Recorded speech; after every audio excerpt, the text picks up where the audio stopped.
Hola amigos, ¿cómo están? Yo soy Rosemary Bindascona. Esto es Variación y Cambio Lingüístico en la ENA.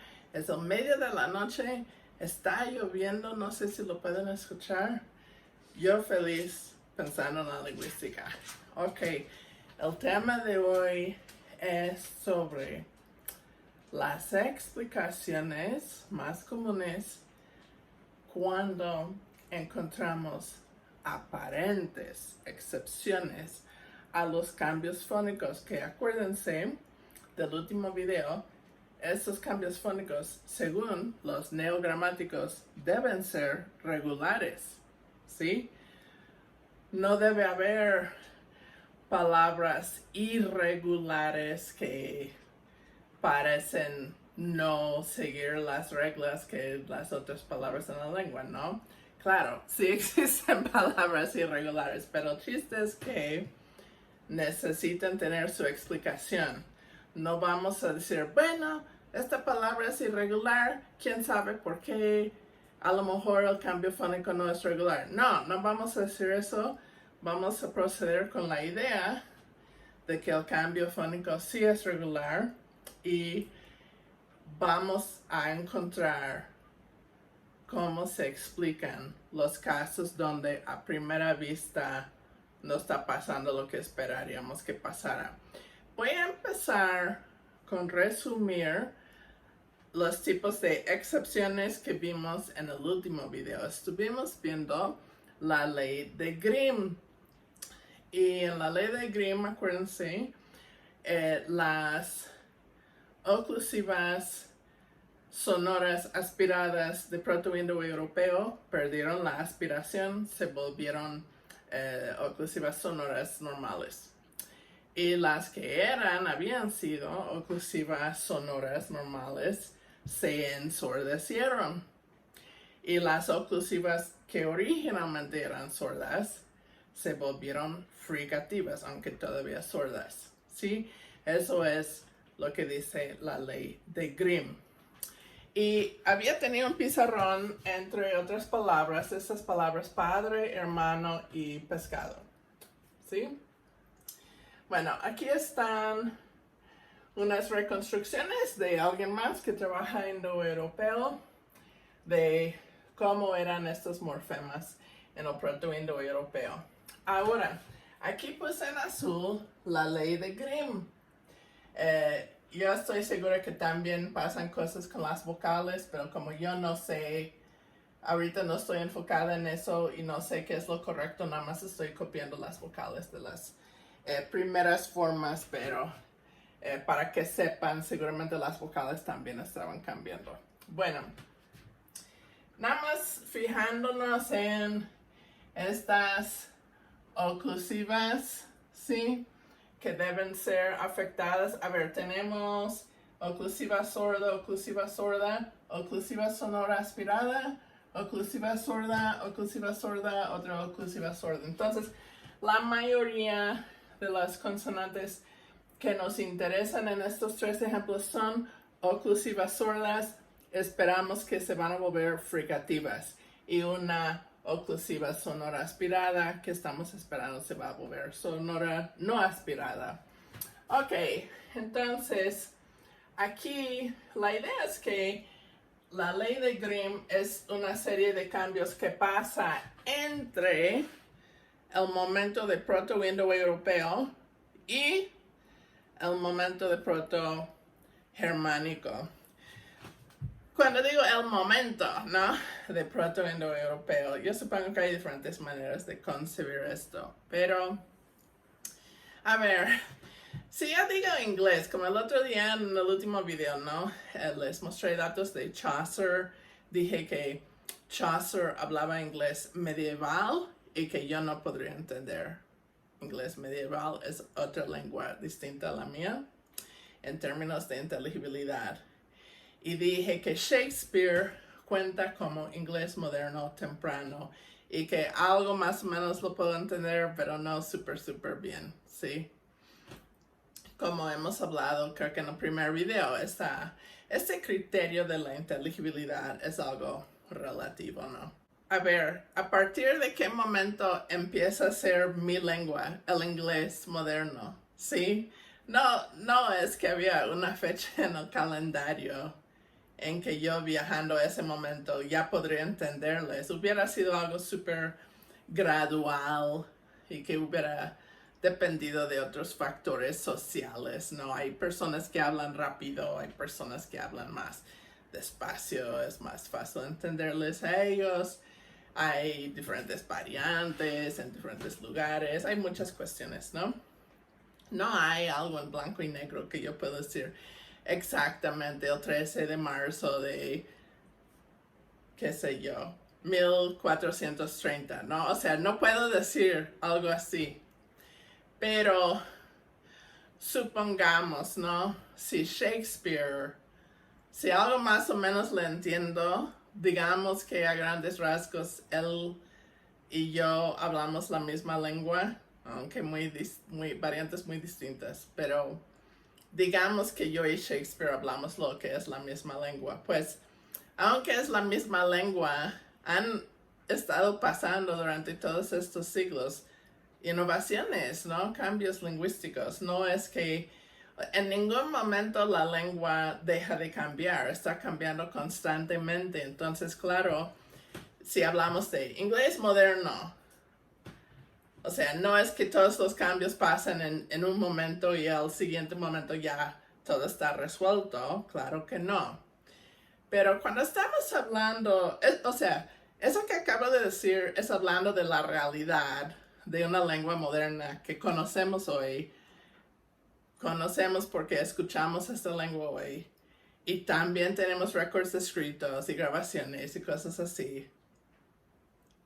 Ahorita lo que acabo de decir es algo real, ¿no? De la realidad, de nuestro propio conocimiento. Sí, que la lengua está cambiando constantemente, que aunque yo le puedo entender a Shakespeare, han habido cambios desde su variante hasta mi variante, ¿no? El otro día mencioné que él decía tide y yo digo tide, ¿sí? Por un ejemplo. Pero cuando estamos hablando de una reconstrucción, hay ciertas realidades que no tenemos una metodología para capturar, ¿sí? Y pronto, no sé en qué semana, pero creo que más o menos pronto vamos a ver el proceso del método comparativo, cómo hacemos reconstrucciones de protolenguas. Pronto, hoy no. Pero cuando tenemos una protolengua, es una lengua reconstruida, es una lengua hipotética, es una hipótesis. Y esta hipótesis que llamamos proto-indoeuropeo, proto-germánico, proto-romance, proto-zapotecano, etc., proto-yutonawa, estas hipótesis se basan en el método comparativo, que es comparar datos de diferentes lenguas que pensamos que son emparentadas porque se asemejan mucho. Vemos mucho vocabulario en común, probables cognadas, correspondencias entre los diferentes sonidos, etc. Comparamos estos datos de diferentes lenguas metodológicamente y llegamos a una hipótesis de cómo era la lengua ancestral común de las lenguas que estamos comparando. Claro, si incluimos una lengua o la excluimos o carecemos datos de cierta lengua, eso va a limitar qué tipo de inferencias podemos hacer, ¿no? Sobre la protolengua. Pero, a ver, si el latín se fue dividiendo en diferentes variantes que fueron convirtiéndose en diferentes lenguas, o si el proto-zapotecano desarrolló diferentes variantes porque la gente migraba fuera de los valles centrales a diferentes regiones de Oaxaca. Cuando hacemos la reconstrucción, estamos haciendo una hipótesis de cómo era la lengua antes de que empezó a diversificarse en estas distintas variantes que se convirtieron en lenguas. Ahora, si yo hago una reconstrucción con el método comparativo, viendo datos de lenguas modernas, digamos, probablemente mi método me va a ayudar a formar una hipótesis de cómo era la lengua justo antes de que las distintas variantes empezaron a cambiar y diversificarse, ¿no? Mi método no me va a mostrar cómo era muchos siglos antes de eso, antes de la diversificación, antes de cambios que sufrieron. Por ejemplo, aquí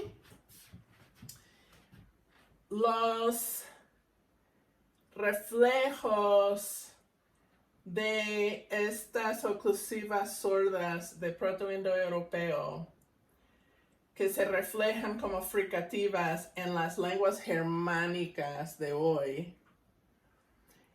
Eso quiere decir, el hecho de que las lenguas germánicas tienen fricativas, quiere decir que estas oclusivas se habían vuelto fricativas antes de que las lenguas germánicas empezaron a diversificarse, a separarse socialmente y experimentar nuevas innovaciones por separado que fue convirtiendo estas variantes en distintas lenguas. Alemán, holandés, inglés, danés, etc. Gótico.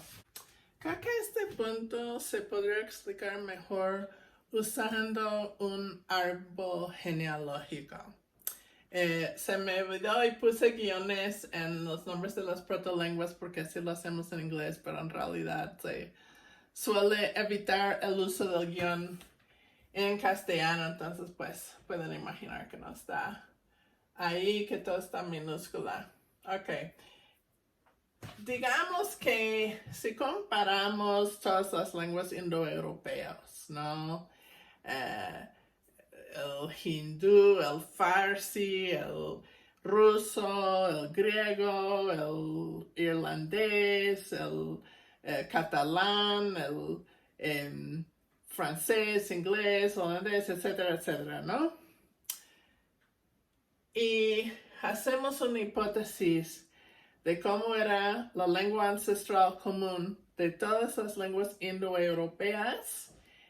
Entonces, estamos haciendo una hipótesis de cómo era esa lengua ancestral antes de que empezó a diversificarse. Y de hecho, quizás veremos más adelante este semestre si hay tiempo, pero sí hay hipótesis muy desarrolladas de cómo los indoeuropeos domesticaron el caballo y gracias a esos caballos se fueron migrando y conquistando diferentes tierras por gran parte de Europa y Asia Sur. Bueno, y también América, y también Australia, también África. Entonces, antes de esas migraciones para afuera, ¿no? Cómo era la lengua. Y las palabras reconstruidas de proto-indoeuropeo forman parte de una hipótesis de cómo era la lengua ancestral común de todas las lenguas indoeuropeas. Igualmente, la familia germánica tiene sus ramas. Hay una rama norteña, hay una rama oriental, hay una rama occidental. Entonces podremos hablar de proto-germánico norteño, proto-germánico oriental, proto-germánico occidental. En la norteña hay como danés y esas variantes de Escandinavia, etc. En oriental nada más estuvo el gótico, que nada más existen récords escritos y a nadie lo habla el día de hoy. Fíjense, quizás solemos pensar en lenguas en peligro, de perderse, de dejar de hablarse. Pensamos eso mucho en lugares como acá en Mesoamérica, donde ha habido una invasión, hay desplazamiento lingüístico por parte de una lengua colonial, etc. Pero también en Europa hay lenguas amenazadas, hay lenguas, seguramente por toda la historia del mundo ha pasado este proceso de desplazamiento lingüístico. Y también hay lenguas indoeuropeas que se perdieron y que no tienen ninguna lengua descendiente el día de hoy. Y el gótico es una de esas lenguas. En occidental tenemos pues alemán, tenemos inglés, holandés, yiddish, etc., ¿no? Ok. Bueno, hay diferentes lenguas germánicas que pertenecen a la familia germánica. Y si comparamos datos de todas las lenguas germánicas, el alemán, el holandés, el inglés, la lengua de Frieslandia, de Islandia, danés, gótico, etcétera, etcétera. Y practicamos un método comparativo con esos datos, podemos reconstruir la lengua ancestral común de todas las lenguas germánicas. Y esa lengua reconstruida, el proto-germánico, es una hipótesis sobre cómo era la lengua justo antes de que empezó a diversificarse en todas estas diferentes lenguas germánicas que conocemos el día de hoy. La ley de Grimm no pasó en el indoeuropeo porque los resultados de la ley de Grimm no los encontramos en las otras familias del tronco indoeuropeo. Nada más los encontramos en las lenguas germánicas. Pero encontramos esos resultados de la ley de Grimm en todas las lenguas germánicas. ¿Qué quiere decir? Que la ley de Grimm pasó en un momento intermedio entre el proto-indoeuropeo y el proto-germánico. Quizás podremos caracterizarlo que este es un cambio que pasó en una variante de indoeuropeo que ya se había separado de las otras variantes que se volvieron estas otras protolenguas. Pero ya se había terminado este cambio antes de que llegó el día que hay algo que se asemeja a nuestra reconstrucción de proto-germánico. Y después de la ley de Grimm pasó la ley de Werner. Y después de la ley de Werner cambió el acento. Ok, entonces lo que estoy tratando de decir es esto. Que proto-indoeuropeo, eso es una hipótesis de cómo era esa lengua ancestral común antes de la diversificación de las diferentes familias dentro del tronco indoeuropeo. Y estos tres cambios se reflejan en todas las lenguas germánicas y ninguna de las otras, digamos, a menos que fuera por contacto, préstamos, cosas así. Estos son cambios propios de la familia germánica. Entonces, si comparamos las lenguas germánicas modernas y reconstruimos el proto-germánico, esa lengua reconstruida, el proto-germánico, es una hipótesis sobre cómo era la lengua ancestral común de todas las lenguas germánicas antes de que empezaron a diversificarse unas entre otras. Entonces, ¿cuándo pasaron estos tres cambios en este orden? Fue durante un periodo de tiempo después del proto-indoeuropeo y antes del proto-germánico. Si quieres hablar de un momento entre la ley de Grimm y el cambio de acento, por ejemplo, si estás hablando del momento en que se aplicó la ley de Werner, no estás hablando del proto-indoeuropeo, porque es un cambio que pasa después del proto-indoeuropeo. Y tampoco estás hablando de proto-germánico, porque todavía no se ha aplicado el cambio de acento que sabemos que es parte del proto-germánico. Entonces, ¿cómo llamar ese momento? Puedes llamarlo pre-proto-germánico, es una opción. ¿Cuánto tiempo necesita para que pasen estos tres cambios? ¿Quién sabe? Porque, o sea, hay algunas observaciones de cambios en proceso. Por ejemplo, ahorita, a ver, hablemos de nuevo del lenguaje inclusivo, no todes mis amigues, ¿sí? Inclusive desde, creo que, si no me equivoco, el video donde primero mencioné eso, lo grabé en junio. Y ahora estamos en casi el último día de agosto. Y aún en esos 2 meses, yo noto que percibo más personas usando ese sufijo es, donde otros tradicionalmente usan os, ¿no? Y yo había dicho que no lo había adoptado, y de hecho no lo he adoptado al 100%, pero yo noto que empiezo a usarlo en algunos momentos donde antes no lo hubiera usado. Y vemos que hay mucha gente súper en contra de esta idea de usar el es, pero se está hablando mucho. Y el hecho de que hay un aumento en las quejas acerca del es, eso es una seña de que más gente está usándolo. Porque si nadie lo estuviera diciendo, no provocara quejas de parte de los otros. No había como una entrevista entre Mario Vargas Llosa y Jorge Ramos, y Mario Vargas Llosa estaba criticándolo y Jorge Ramos estaba diciendo, pero no podría ser que bla, bla, bla, bla, bla. No. Bueno,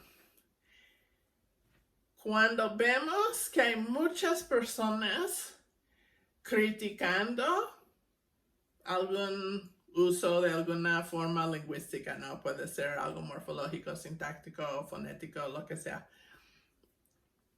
Cuando escuchamos muchas críticas, eso es porque realmente sí hay un cambio en proceso.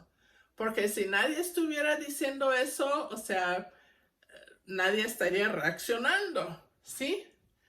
Si realmente no fueron pues preocupados, aterrados, lo que sea, de que la lengua iba a cambiar, no estarían reaccionando así. Si fuera como una broma que nadie tomara en serio, nadie se estaría ofendiendo. Entonces yo hace 2 meses pensé que esto iba a ser algo temporal y que no iba a cambiar, pero empiezo a pensar, este cambio se está difundiendo más, ¿sí? Entonces, la cosa es, ¿cuánto tiempo tendría que pasar hasta que todo el mundo estaría diciendo todas mis amigas? ¿Sí? No lo sabemos, a lo mejor ni vamos a vivir para ver eso, porque quizás va a requerir muchas décadas, quizás siglos, no lo sabemos, ¿no? ¿Quién va a ser? ¿El hijo, el nieto, el bisnieto, el tartarnieto de Mario Vargas Llosa, el primer descendiente de él en adoptar todas mis amigas, ¿sí? No sabemos, o sea, obviamente hay personas que en este momento no lo van a adoptar para nada porque lo ven súper mal. Y hay otras personas que empiezan a usarlo más, lo están adoptando, y ¿cuántos de ellos tendrían que adoptarlo para que el cambio se difundiera? ¿Y qué tan normal? ¿Cuánto tiempo tiene que pasar para que se volviera normal? ¿No? No sabemos, pero puede ser mucho tiempo. Pero de que se lleve a cabo durante mucho tiempo no quiere decir que no pase, ¿sí? La cosa es que no sé decirles cuántos siglos representa esto. Inclusive puede ser que representa más que siglos. Podría ser 1 milenio, podría ser 2 milenios. Yo no tengo idea, pero es un tiempo. No es algo rápido que en un año va a pasar todo eso. Va a requerir mucho tiempo para llevarse a cabo, difundirse entre todos los hablantes, ser aceptado. Fíjense, había un señor, Vargas Llosa, ahí entrenando caballos cerca del mar Caspia, diciendo, ¿quiénes son estos jóvenes tan bárbaros que están diciendo Fisk en vez de Pisk? Cuando todo el mundo dice Pisk, ¿quiénes son ellos para decir Fisk? ¿Sí? Algo así. ¿Y cuánto tiempo pasó hasta que sus nietos estaban diciendo Fisk? No lo sabemos. Estoy reconstruyendo un momento antes de la diversificación. Y estos cambios pasan entre esta lengua hipotética y esta otra lengua hipotética. Están pasando durante una etapa intermedia entre estos dos momentos que se han reconstruido. Estamos olvidando, ignorando los cambios vocálicos, ¿sí? Estamos fijándonos en las obstruyentes. Ok, si predecimos que la ley de Grimm produce una B normal, que sí es lo que tenemos en inglés antiguo, bien. Y pensamos que esta T por la ley de Grimm se hubiera convertido en una THA, y sí es lo que hay en inglés antiguo. Aquí todavía no escribo esta consonante. ¿Por qué? Porque acuérdense que habíamos hablado el otro día de que tenemos una K en inglés antiguo. Y se supone que en este video estoy explicando las explicaciones para las aparentes excepciones al cambio fónico regular, ¿sí? Y quizás primero podemos ver qué va a pasar acá. Si nada más pusiera ley de Grimm y la defino como todas las oclusivas sordas van a fricativas y luego lo demás que pasa con las otras oclusivas, ¿no? Pero ahorita hablando de oclusivas sordas, si yo nada más digo, la ley de Grimm dice que las oclusivas sordas se van a convertir en fricativas, eso suena como un cambio no condicionado, ¿sí? Y entonces esperaríamos aquí ver una ja o ja, si se volvió glotal, ¿no? Esperaríamos una fricativa velar. Y eso no es lo que vamos a tener en inglés antiguo. Acuérdense, en el último video habíamos visto que hay una excepción a la ley de Grimm, que al parecer la ley de Grimm, por lo menos esta parte que convierte las oclusivas sordas en fricativas, es un cambio condicionado y no toma lugar después de obstruyentes, como esta S que está aquí. Entonces, si aquí tengo cuidado con poner ley de Grimm no después de una obstruyente, una consonante menos resonante. Si especifico algo sobre el contexto, entonces bien, voy a saber que no va a aplicar aquí, ¿sí? Por lo menos no va a aplicar a esta K. Y la K no va a cambiar. Ok, bien. Ya expliqué esa excepción, ¿sí? La expliqué por un contexto condicionador para la ley de Grimm, por lo menos la parte que fricativiza a las oclusivas sordas. Volviendo aquí a la TA, el próximo cambio es la ley de Werner, ¿no?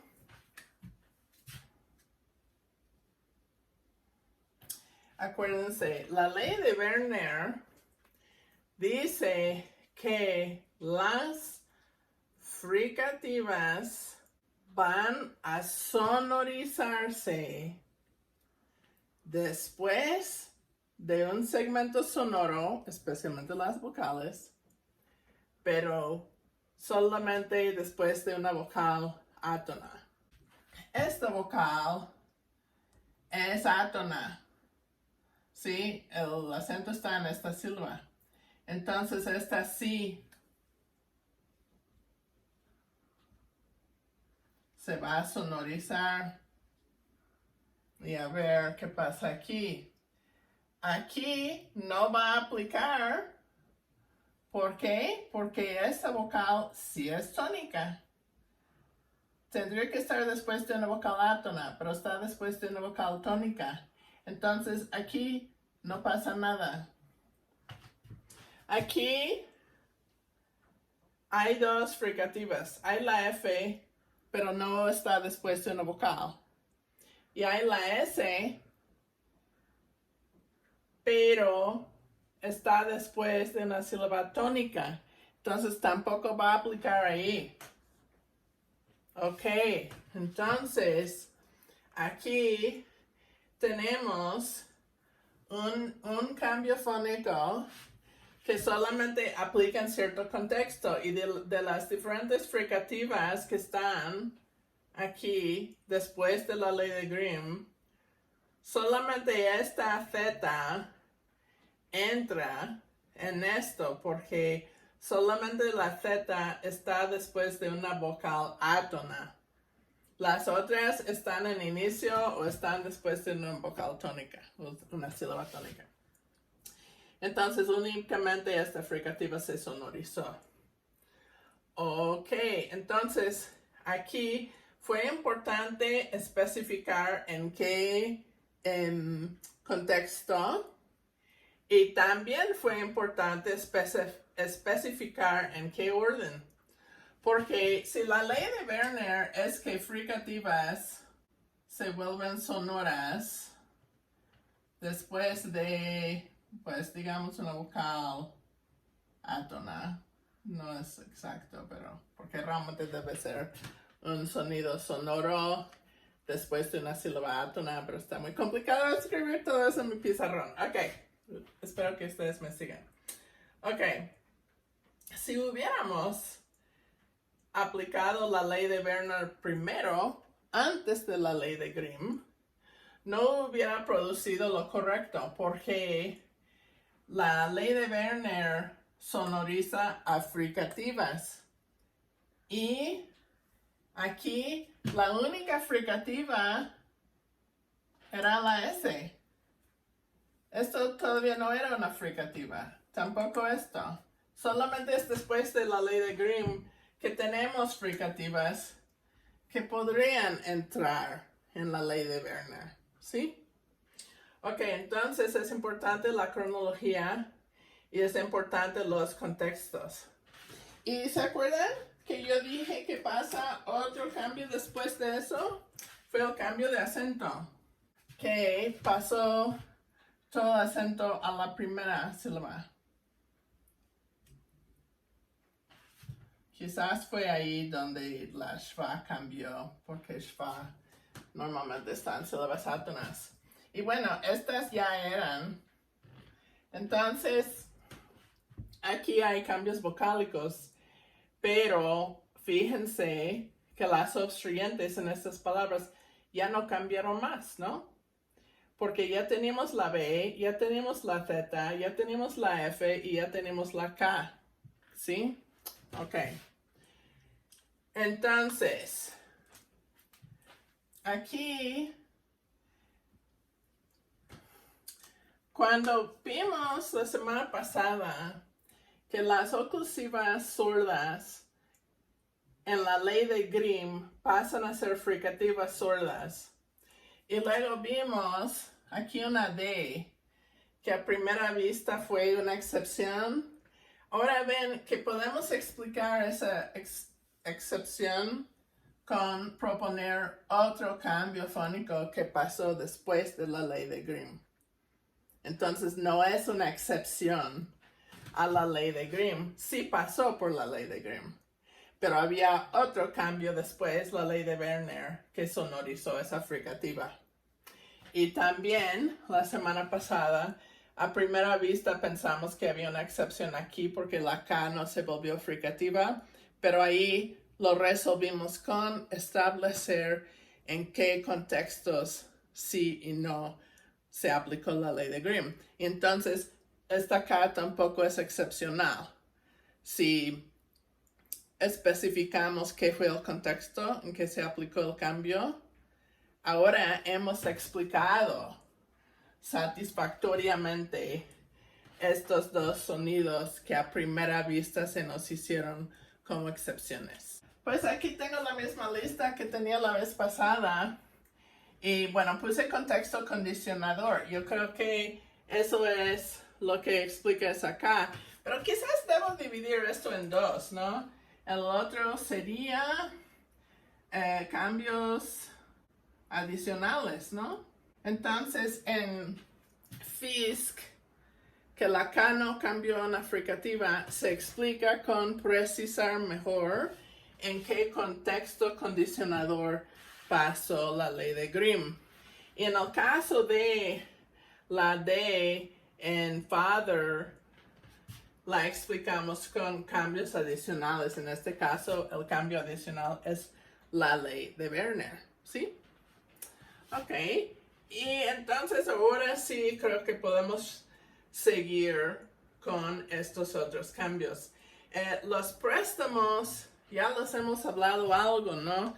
Acuérdense que mencioné que la F de latín cambió a H y después se perdió en la historia del castellano, que es la razón que tenemos palabras como horno, que no empiezan en consonantes, pero se escribe con H, y si vemos en diccionarios de otras lenguas romances, encontramos Fs ahí como forno en italiano, por ejemplo.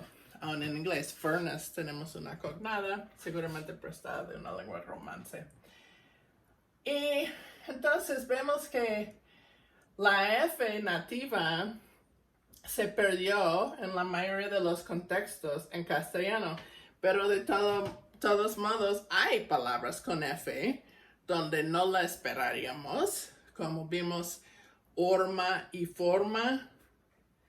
La F en forma no es esperada, pero la explicación es que no es una palabra nativa, es un préstamo de latín que tenía F. Ok, entonces los préstamos. Ya hablamos del contexto condicionador, hablamos de los cambios adicionales, hablamos de los préstamos y a ver, ¿qué más vamos a hablar? Otro es que hay palabras tabú, ¿sí? Hay palabras que los seres humanos solemos evitar pronunciar porque tienen que ver con algo que pues no nos gusta hablar de eso, aunque esto varía de cultura en cultura. Lo que es tabú en una cultura quizás no es tabú en otra cultura, pero sí hay algunas generalizaciones, ¿no? O sea, no todas, pero muchas culturas tienen un tabú acerca de la muerte, ¿sí? Y hay culturas, por ejemplo, yo sé que en Australia, cuando alguien fallece, ya no hay que mencionar el nombre de esa persona. Inclusive, no hay que mencionar, o sea, alguien que tiene el mismo nombre, como que tienes que buscar otro nombre nuevo para esa persona para no mencionar la misma palabra que fue el nombre de la persona de la finada, ¿no? De hecho, tengo una amiga de allá y ella trabaja en una comunidad indígena de Australia, pero ella no es de ahí. Y ella se llama Alice. Y alguna vez ella había estado ausente por muchos meses y regresó a la comunidad. Y pronto se dio cuenta que nadie la estuvo saludando de nombre. O sea, en vez de decir, hola Alice, ¿cómo estás? Estaban diciendo, oh, hola señorita, te hemos extrañado, pero evitar decir su nombre. Ella se dio cuenta que estaban evitando decir su nombre. Y entonces ella dedujo que a lo mejor una señora que era su tocaya había fallecido. Y ella tenía una idea de una anciana que ha de haber sido ella. Y entonces, cuando ella vio a la familia de esa señora, parece que también hay, no me acuerdo de los detalles, pero hay como cosas culturalmente apropiadas que tienes que hacer para mostrar tu solidaridad, tu pésame, tu solidaridad con la familia, que demostrar el luto y eso, ¿no? Y ella empezó a decir esas cosas, a hacer lo que tenía que hacer. Pero resulta que la Alice en esa familia no había fallecido y fue otra Alice. Bueno, hay semejantes cosas en otras culturas, ¿sí? A veces evitamos hablar de la muerte, a veces evitamos hablar del sexo, a veces evitamos hablar de ir al baño. Inclusive esa frase, ir al baño, aún eso es eufemístico, ¿no? O sea, evitamos hablar de defecar, evitamos hablar de pedorrear, evitamos hablar de orinar. Muchas cosas que tienen que ver con nuestros cuerpos en muchas culturas pueden ser tabúes, ¿no? O tabús, como se dice. Bueno, entonces, ¿cómo hacemos para evitar hablar de cosas que son tabú?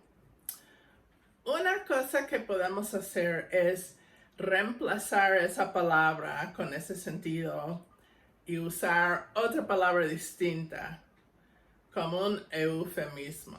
Por ejemplo, muchos decimos piloncillo o panela a ese azúcar morena que viene en conos, ¿sí? Porque también hay otra palabra para ese cono de azúcar, ¿sí? Pero tiene otro sentido, ¿no? Si digo panocha, unas personas van a reaccionar, y entonces evitan ese problema con decir piloncillo. Yo alguna vez estuve en una fiesta de fin de año, Navidad o algo así, con unos argentinos en San Francisco. Fue en los primeros años que estuve aprendiendo a hablar de español, trabajaba en restaurantes, tenía muchos amigos migrantes de Latinoamérica, la mayoría de ellos mexicanos, algunos de Centroamérica, y pues ahora creo que fue un pretendiente, pero yo no me di cuenta. Bueno, miren, aquí me regaló este libro que todavía tengo, y dice, para Rosa María, la chica más linda de Mill Valley, cariñosamente. ¿Qué creen ustedes? ¿Que me estaba pretendiendo o que nada más era un amigo? Yo lo traté como amigo, pero si yo pudiera regresar en el tiempo, las cosas hubieran salido diferente. Es que apenas me cayeron el 20. Bueno, apenas me cayó el 20 a estas alturas de la vida, ni modo. Ok, ese amigo, fui a casa de su hermana y ahí estaba con su esposo, su suegra, todos eran argentinos. Y entonces, espero no he contado esa historia en otro video. Bueno, entonces, ¿qué pasó? Me regaló como un cesto así tejido de hoja de palma, algo así. Y ahí estuvimos tomando champán y todo, y él muy juguetón y puso este cesto en la... Era como un tenate, pues, y puso este tenate en su cabeza, y yo, no sé, se me escapaba una palabra como sombrero con mi español limitado, y yo dije, y no es que todos estaban poniéndonos atención en ese momento, había diferentes conversaciones. Y nada más estuvimos hablando yo y él. Y yo le dije, ay, eso no es una cachucha, eso es un cesto, no sé qué palabra usé, canasta, tenate, bueno. Pero, pero alguien escuchó que yo dije cachucha, porque para mí, pues cachucha es una gorra, ¿no? Así es la palabra que yo había adquirido de amigos mexicanos, ¿no? Y silencio por toda la casa, silencio, todos. Como no podían creer que yo había dicho esta palabra. Y luego viene la abuelita a regañarme. Y habíamos estado hablando en castellano toda la noche. Pero ahora ella cambió a inglés para asegurarse que que le iba a entender. Y me dijo, I know that you talk to Mexicans. But if you ever go to Buenos Aires, that word you said is a woman's sex. ¿Sí me entendieron? Que pues es panoche, pero en Buenos Aires. Cachucha, ¿sí? Ok, entonces, yo no sé qué palabra es original y qué es después un neologismo, ¿sí? Pero en México evitas decir panocha, aunque seguramente tiene la misma raíz pan que panela, sí, tienen una relación derivativa. Pero en México evitas decir panocha y en Argentina evitas decir cachucha, ¿sí? Entonces, una cosa que puedes hacer cuando estás evitando una palabra porque otras personas se van a reaccionar mal, entonces, una cosa que puedes hacer es sustituir otra palabra diferente. Otra cosa que puedes hacer es crear una nueva palabra, pero que suena semejante, pero que tiene una pronunciación modificada para que no estás diciendo exactamente eso, ¿no? Como en México muchos dicen chin, ¿sí? O en inglés, para evitar decir damn, mucha gente dice darn. O sea, se considera tabú decir God damn it, que es como... se supone que en la Biblia dice que no hay que decir eso porque es como...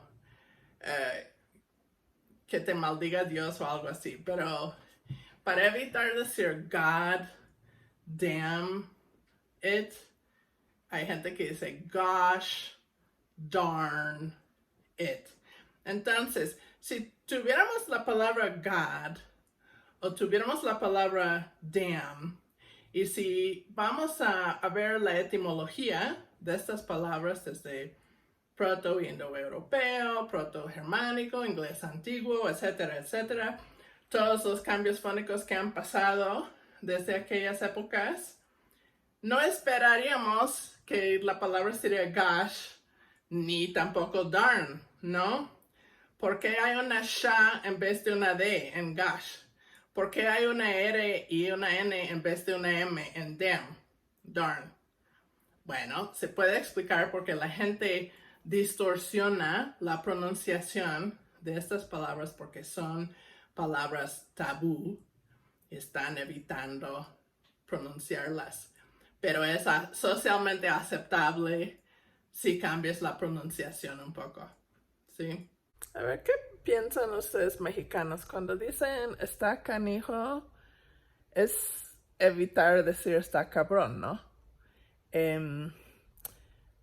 Posiblemente ahí eso es evitar decir una palabra tabú, pero ahí tengo la duda porque yo creo que aquí en México se puede hacer eso nada más jugando con cualquier palabra. Como yo me acuerdo, escuché un cajero en la ruta de la seda y él le dijo a su compañero de trabajo ahí, dijo, no tengo camote, pero quiere decir no tengo cambio, ¿no? Y pues no hay nada tabú de hablar de monedas, entonces,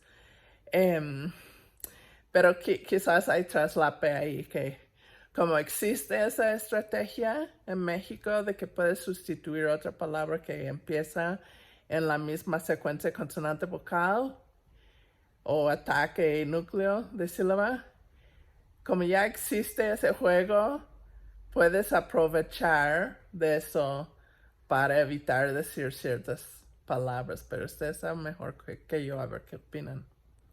Otro ejemplo común en México es cuando dicen no manches, ¿sí?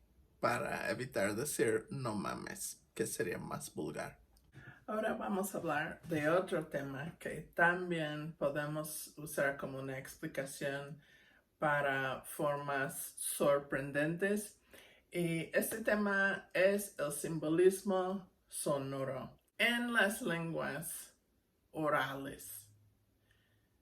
La mayoría del tiempo es arbitrario los sonidos que usamos en una palabra para referirnos a una cosa.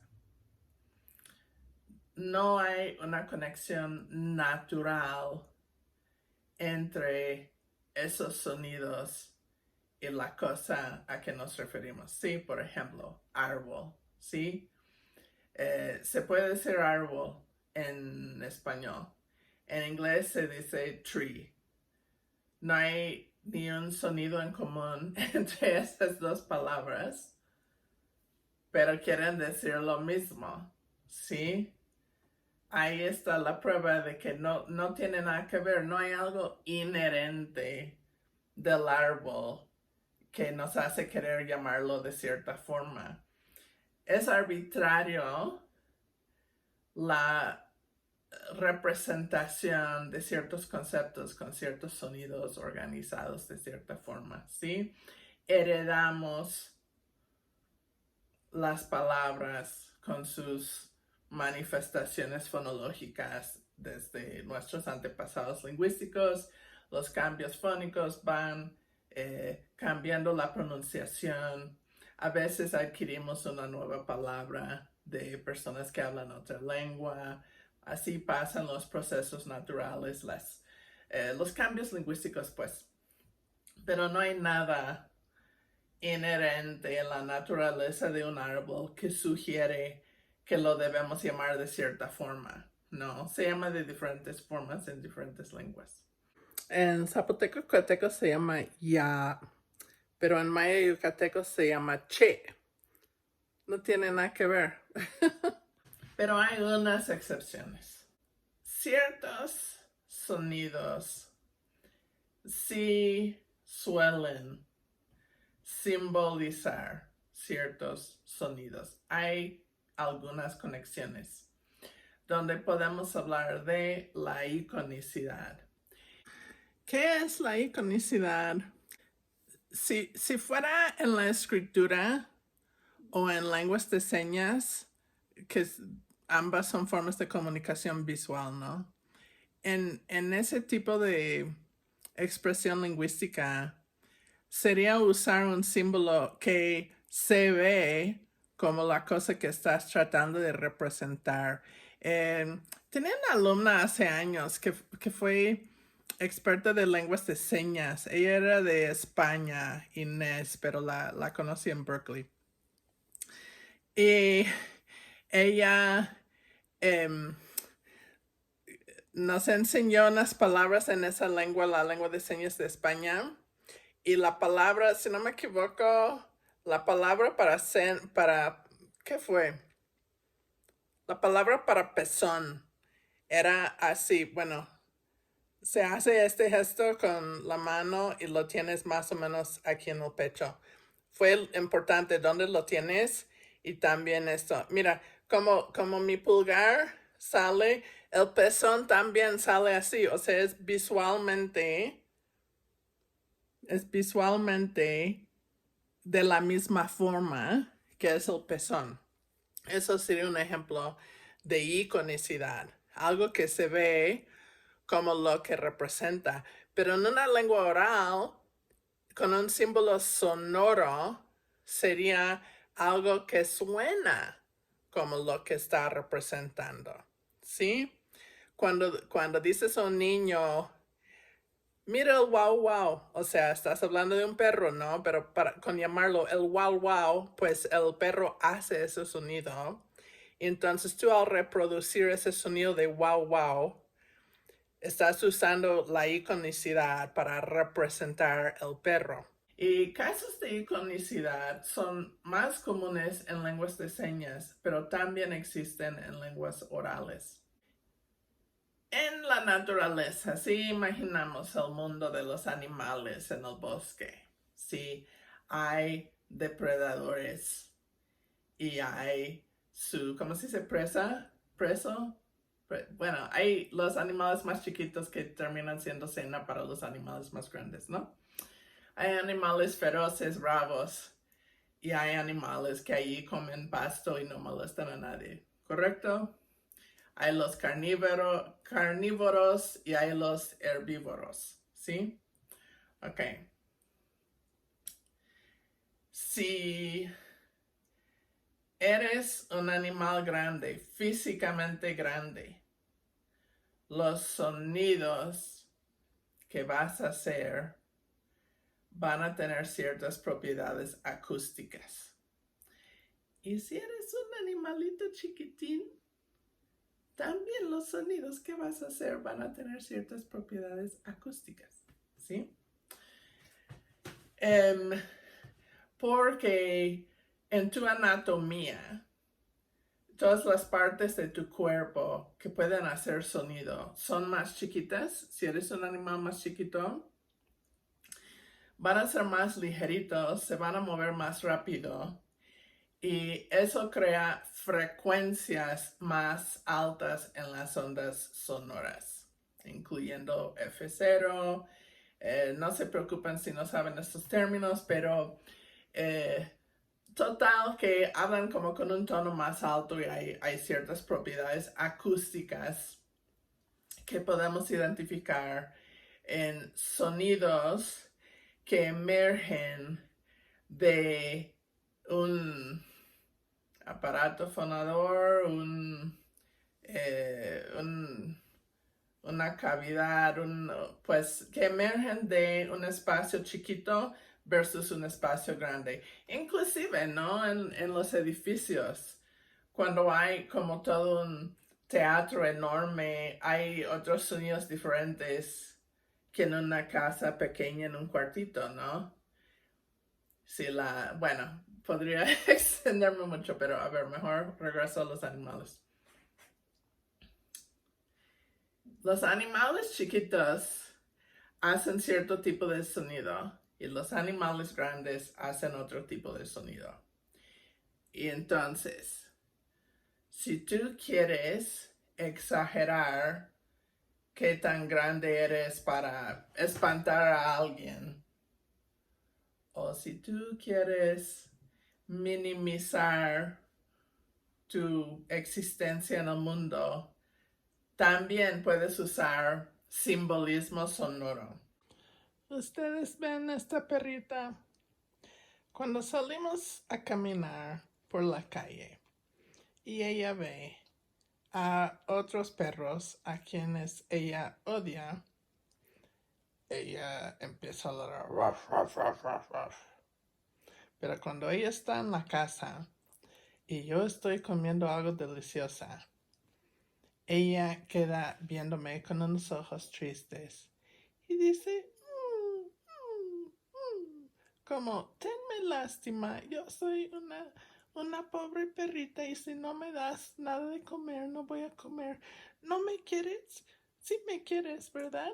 Sí me vas a dar algo de tu pasta con queso, ¿verdad? Porque me quieres y yo nada más soy una chiquitina indefensa. Ella sí sabe usar el simbolismo sonoro dependiendo cómo quiere manipular a los demás, si es espantar a otros perros o personas o si es hacerme sentir culpable y tenerle cariño. Yo no sé ustedes, pero cuando yo vivía en California, fuimos mucho a caminar en el bosque y hay pumas allá y siempre en una vereda hay un letrero que te dice como qué hacer si te encuentras con un león, ¿no? Que debes como usar tu ropa y hacerlo para que el animal va a pensar que eres más grande de lo que realmente eres, ¿sí?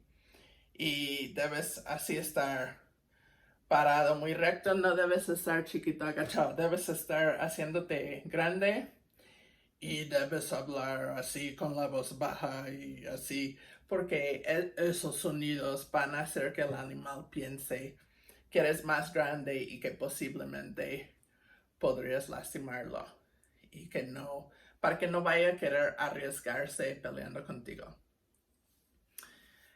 Pero también a veces hay otra estrategia, que es decir, yo nada más soy un ratoncito y yo no molesto a nadie. A ver, o sea, ni vas a poder comer mucho si me comes a mí. Mejor me dejes en paz, ¿no? O sea, bueno, los animales no tienen el mismo lenguaje que tenemos los humanos. Estamos aquí para hablar del lenguaje humano, pero verdad que nosotros, los humanos, exageramos estas tendencias. A ver, primero, quizás voy a hablar de F0, que es el tono de tu voz, como que tan rápido o que tan despacio estás vibrando tus cuerdas vocales. Los hombres en promedio tienen cuerdas vocales más grandes que las de las mujeres. Y hay pequeñas diferencias en el promedio de F0 de los hombres versus las mujeres, pero no es gran cosa, pero sí hay una leve diferencia. Y entonces exageramos esta diferencia para, ¿cómo se puede decir? Hacer como un performance de género, ¿sí? Los hombres, en particular hombres heterosexuales, cuando quieren decirle al mundo, yo soy muy hombre, no cuestiones mi hombría, sí, pueden bajar la F0 de su voz y suenan más machos cuando hablan así, ¿correcto? Y a ver, en particular en México, o sea, yo creo que quizás por todo el mundo o por lo menos en muchas culturas, pero en particular entre, por lo menos voy a decir los mestizos en México, ¿verdad? Que hay muchísimas mujeres que hablan, pues, se la pasan así, todas bonitas con una sonrisa y todo diminutivo. Ay, mi reina, ¿cómo estás? ¿Creen que es nuestro F0 normal? No creo. Todo eso es esfuerzo. Es esfuerzo hablar más bajo o hablar más alto. Poner una sonrisa. Yo nada más soy una niña, no voy a desafiarlos con nada. Yo no sé nada, no se preocupen de mí. Ay, tengo una vecina así. Bueno, cuando cambiamos nuestro tono de voz, a veces estamos tratando de decir, oh, yo soy muy femenino, o yo soy muy masculino, ¿sí? Estamos exagerando unas tendencias, unas diferencias que hay entre hombres y mujeres, porque los hombres sí tienen sus cuerdas vocales un poco más grandes que las de las mujeres, ¿sí? Y eso sí hace su frecuencia fundamental un poco más lenta, pero no tanto. Y nosotros lo exageramos para simbolizar muchas cosas.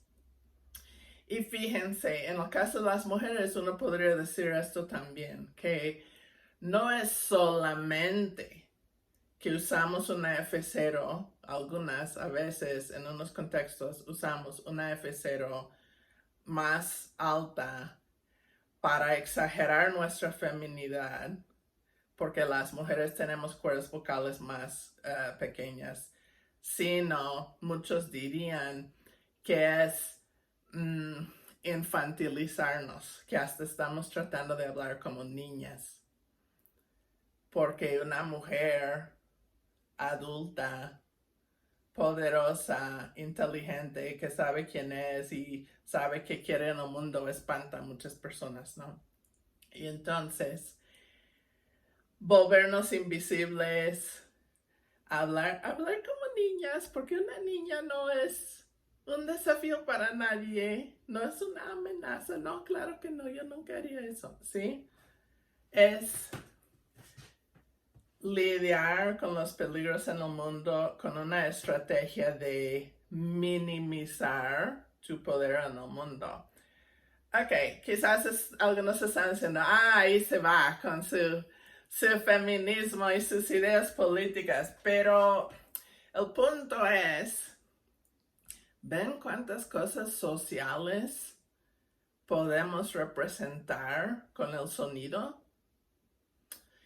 A ver, eso fue como hablar de F0, de la entonación, etcétera.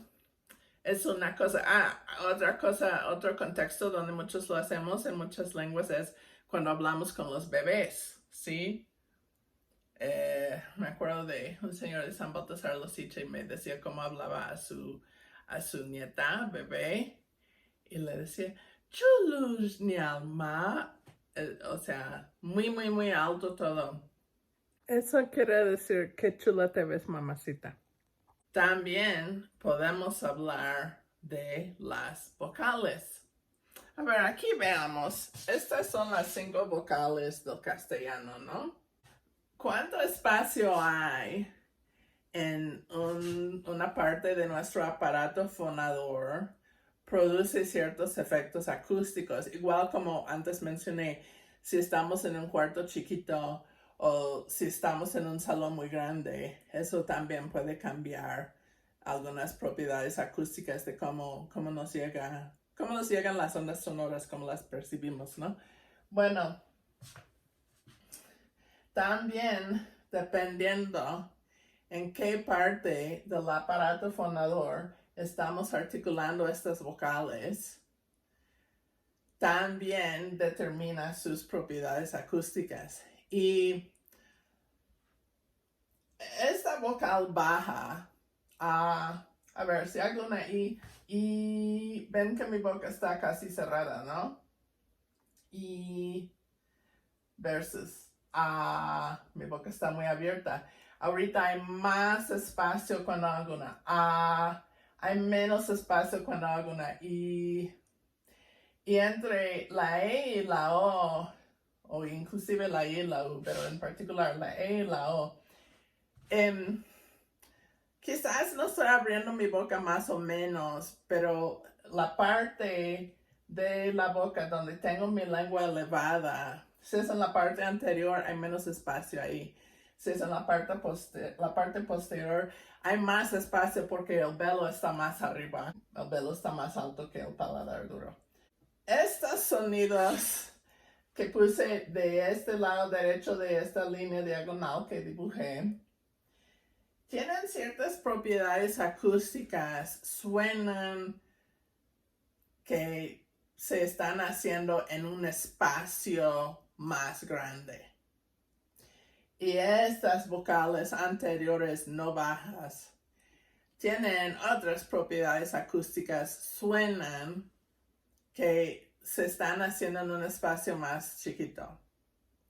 Y por todo el mundo, no importa de qué lengua estamos hablando, hay una tendencia en que para hablar de cosas chiquitas solemos usar vocales anteriores, en particular la I.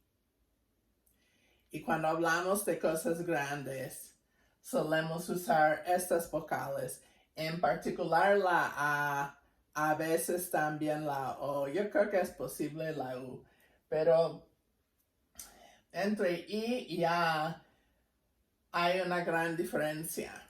Y muchas lenguas suelen usar la I para referirse a cosas chiquitas y la A para referir a cosas grandes. Fíjense de las palabras que acabo de usar. Chiquitas, con I.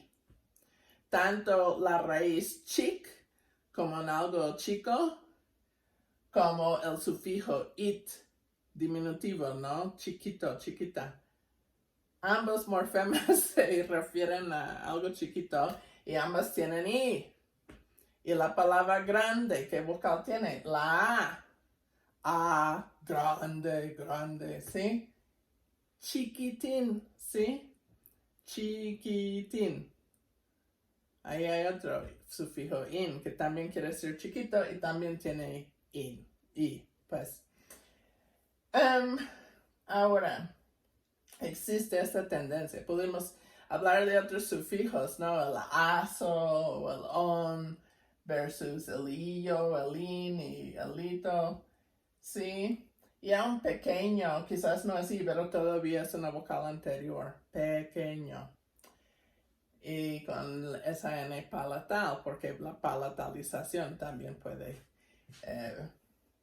pues sugiere este tipo de simbolismo, igual que las vocales anteriores. ¿Por qué razón estoy hablando de este simbolismo sonoro ahora? La razón es que es una posible explicación para, por lo menos personas lo han propuesto, es una posible explicación para aparentes excepciones a cambios fónicos. ¿Qué tal si tenemos una hipótesis de que pasó un cambio fónico en cierta lengua, en cierto momento, en cierto contexto, afectando ciertos sonidos, ¿no? ¿Y qué tal si encontramos una palabra donde al parecer no aplicó ese cambio fónico? Pues entonces vamos a ir por nuestra lista de posibles explicaciones, ¿no? ¿Será que es algo con el contexto fonológico? Bueno, ¿qué tal si determinamos que no? ¿Qué tal si encontramos otras palabras diferentes con el mismísimo contexto fonológico, pero que en esas palabras sí aplicó el cambio regularmente, consistentemente, pero en esta palabra terca no se aplicó? Bueno, podríamos preguntarnos si podría ser un préstamo, ¿no? Ok, entonces tenemos que investigar eso. ¿Con qué lenguas han estado en contacto? ¿Con qué lenguas han estado en contacto los hablantes de esta lengua durante su historia? ¿Sí? ¿Qué son las lenguas que se hablan en zonas adyacentes a la zona, a la región donde se habla la lengua de estudio? ¿Sí? Y a ver, en esas lenguas podemos encontrar alguna palabra que podría ser el étimo, es decir, la versión original de esta palabra problemática que estamos viendo. Bueno, ahí quizás no encontramos nada y eso no es evidencia de que no fue un préstamo. Quizás la palabra se prestó de una lengua a otra y después el préstamo se conservó en la segunda lengua, pero la palabra original se perdió en la primera. Eso es posible, ¿no? El hecho de que no encontramos un posible étimo en lenguas vecinas no quiere decir que nunca existió.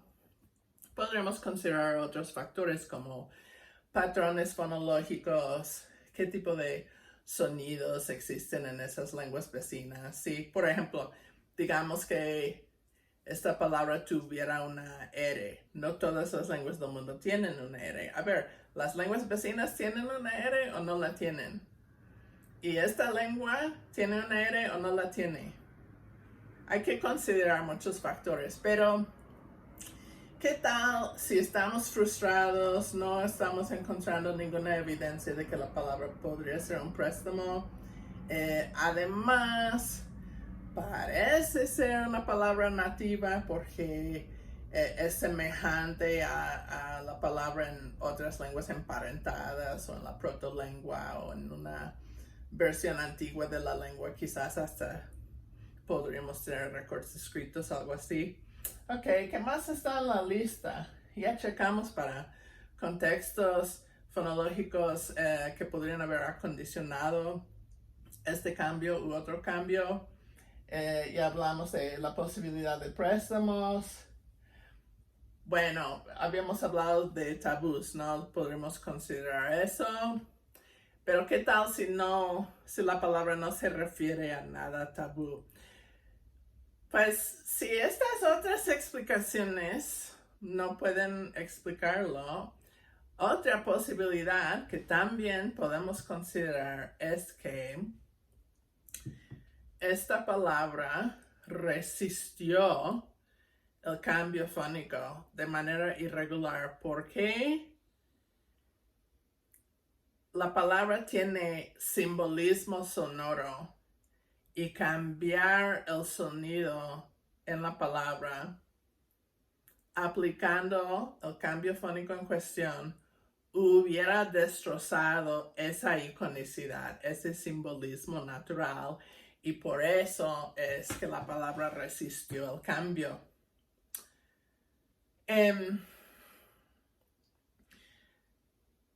Hay otra posibilidad también. Quizás no es que la palabra resistió el cambio, quizás la palabra sí pasó. Por eso, pero una vez que existió la nueva forma, la gente volvió a inventar algo semejante a la vieja forma con el mismo simbolismo sonoro, y quizás esa forma fue más popular por su simbolismo sonoro y dejaron de usar la forma que había pasado por el cambio. A ver, veamos unos ejemplos, ¿no? Hawk, en este libro de aquí, él habla de este verbo en el inglés medieval, y este verbo piepen fue para un sonido que hacen los pájaros, ¿sí? Y pues los pájaros son pájaros chiquitos y cantan y hacen estos sonidos que hacen cosas chiquitas con pip, ¿sí? Pipen. Ya vimos en el video pasado The Great Vowel Shift, ¿no? ¿Se acuerdan qué pasó con la I larga del inglés? Se volvió el diptongo I. Bueno, I consiste en una A, que es una vocal baja central, más la yod. En este caso, quizás la yod no es suficiente para simbolizar cosas chiquitas, porque lo que resalta aquí es la A, que tiene el simbolismo opuesto. Bueno, en teoría, ese verbo debe haberse pasado por the Great Vowel Shift, y esta vocal larga debe haberse convertido en un diptongo, que uno esperaría que hoy día se escribiera así y se pronunciara así, pipe. Y aparte hay, en inglés moderno, hay una palabra para hacer este sonido que hacen los pájaros, y lo escribimos así, lo pronunciamos así, peep, peep, ¿sí? Ahora,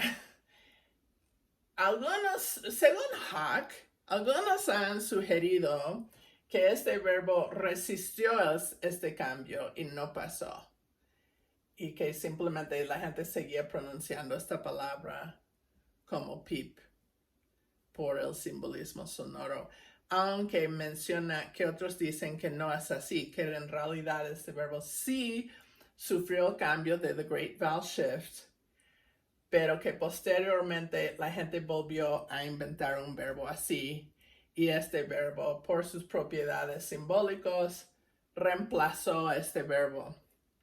Y él dice que sí se encuentra en récords escritos esto.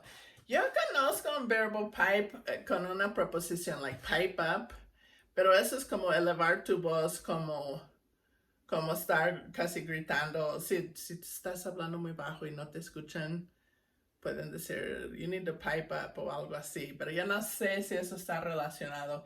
Pero este verbo sí es obvio y súper común, y sé que estamos hablando de un sonido que hacen pájaros chiquitos, ¿sí?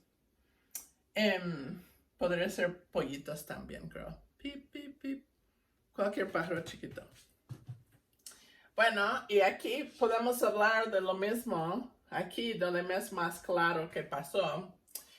Esta palabra, yo no sé cómo se escribía antes y todo, pero tenemos esta palabra que escribimos así y la pronunciamos teeny. No, No la pronunciamos así. ¿Ven el poder del simbolismo sonoro que hasta lo quiero pronunciar así? No la pronunciamos así. Esta palabra es tiny, porque sí pasó por The Great Vowel Shift y quiere decir chiquitín. Tiny. Obvio que esta palabra sí pasó por The Great Vowel Shift porque la pronunciamos con I, con el diptongo. Pero aparte tenemos otra palabra que es teeny. Y esta palabra, bueno, las dos palabras existen y todo el mundo las conoce. Esta palabra se me hace como más oficial, formal. Esta palabra se me hace más informal, pero sí se dice. Y inclusive puedes combinarlas y decir teeny tiny. Oh, I saw a teeny tiny butterfly today, o algo así, ¿no? Teeny tiny. Ok, en este caso tenemos ambas palabras. Y esta palabra tiny me sugiere que sí pasó por el cambio de The Great Vowel Shift. Pero como es tan fuerte este simbolismo sonoro, que la gente volvió a crear otra forma, reponiendo esa vocal I, para que tuviéramos una palabra con la iconicidad de ese sonido, ¿sí? Y ahora tenemos ambas palabras, quizás con connotaciones un poco diferentes, ¿sí? Y sí, pues hasta los puedes combinar. Ok, esto me sugiere que no es que The Great Vowel Shift nunca se aplicó a esa palabra. No es que la palabra resistió The Great Vowel Shift. Sí pasó por ese cambio. Pero se volvió a crear otra nueva palabra y en unos contextos la nueva palabra reemplaza la palabra conservadora. ¿Sí? Bueno, entonces quizás podríamos tener un debate. Hay casos donde realmente una palabra resiste el cambio o siempre es algo así que se reemplaza después con otra nueva versión. No sabría decirles. Hablando de simbolismo sonoro, otra parte del vocabulario donde vemos mucho simbolismo sonoro es en onomatopeya. Son palabras que se refieren a sonidos o hasta reproducen sonidos. Por ejemplo, sonidos que hacen los animales como miau o mu o wow wow, etcétera, ¿no? Esas palabras se llaman onomatopeyas. Muchas veces pueden contener sonidos que no existen. En otras palabras de la lengua, permitimos en esas palabras a veces sonidos más exóticos porque estamos siendo más fiel a la naturaleza, ¿no? Y en el proto zapoteco hay una palabra que he reconstruido que creo que es onomatopeica, que es la palabra para la tortola, la tortolita. Y creo que viene de, puede tener un prefijo, pero la raíz es coco, porque verdad que la tortolita dice coco, coco, ¿sí?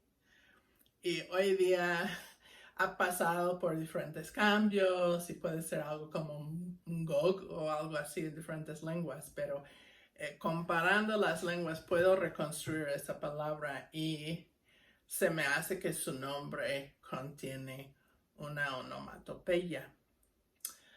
Bueno, creo que esta semana voy a hacer un video de menos de 2 horas para que aprovechen su tiempo para hacer otra cosa.